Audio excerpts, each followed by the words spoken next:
GTA هنوزم که هنوز کلی جای مخفی داره و امروز تو این ویدیو قراره یه سری جاها رو بهتون نشون بدم که مطمئنم هزاران بار از کنارش رد شدید اما بهش دقت نکردید. سلام رفقا، یه خیلی مخلصم. فوق خیلی خوش اومدید به یه پورت دیگه از مکان‌های عجیب غریب GTA. واسه جای اول رفقا، واسه جای مخفی اول اگر تو این لوکیشن برید که میدونم صدها بار ازش رد شدید و دقیقاً کنار همین رودخونه اسلحه رو به صورت اول شخص دستتون بگیرید، کمی که این ور اون ور برید کلا میشه گفت از دنیای لعنتی GTA خارج میشید و اگر از پلا بپرید پایین میتونید کل نقشه GTA رو ببینید.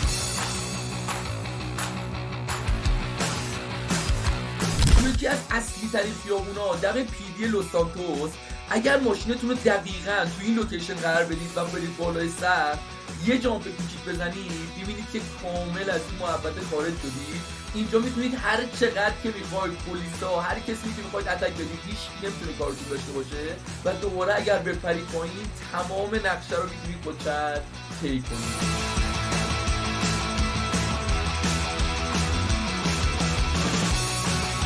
شاید بگید از این باگا تو GTA خیلی کمه، اما دقیقاً تو این لوکیشن اگر با ماشین پرنده یا هر چی هلی بتونید دقیقاً وسط این پل قرار بگیرید دوباره یه دونه از این باگای عجیب غریب رو میبینید. هیچ کس شما رو نمیبینه اما شما میتونید هر کاری که میخواید اینجا انجام بدید. اگر تو این لوکیشن بالای ساختمون برید به یه جای خیلی باحالی میرسید که چون نزدیک جواهری هم هست میتونید اینجا هر کاری که میخواید انجام بدید تا میخواید پلیس رو اذیت کنید و به هیچ عنوان متوجه نمیشن شما کجا قرار دارید. شاید فکر کنید به هیچ عنوان نمیشه راننده قطار GTA شد، سوار واگن اصلی درسته نمیشه شد، اما اگر تو این لوکیشن قرار بگیرید هر چند وقت یه بار قطار که رد میشه اینجا متوقف میشه و اگر برید دقیقاً کنار این واگن قرار بگیرید با چند بار زدن F میتونید اونجا به عنوان راننده بشینید. کار خاصی نمیتونید انجام بدید ولی به نظرم یکی از باگای عجیب غریب GTA. دنیای زیر آب GTA کلی راز داره که شاید هنوز کسی ندیده باشدش.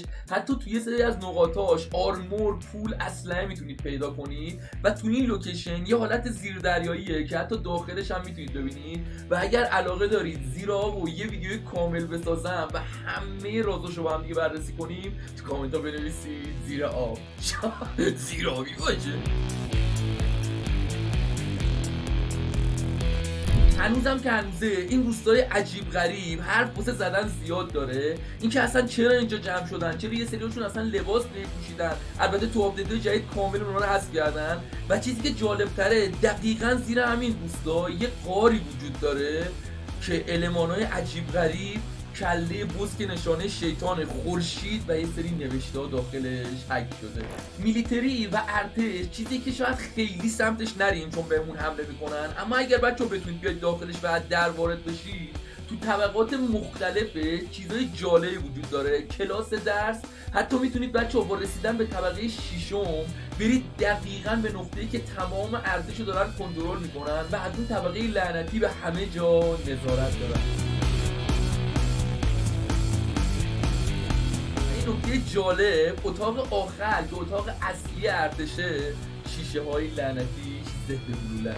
عجیبه واسم بازی به این بزرگی بعد این همه سال چرا همچین باگایی داره. اگر تو این لوکیشن بیاید و دوباره یه ماشین قرار بدید وقتی بالای بچه ها این کانال کوله رو میرید دوباره میتونید کلن از دنیای GTA بیاید بیرون. اینجا بچه ها خیلی به درد میخوره سر اذیت کردن رفیقاتون، سر کار گذاشتنشون و حتی از بین بردن همه پلیسا بدون اینکه حتی ببیننتون.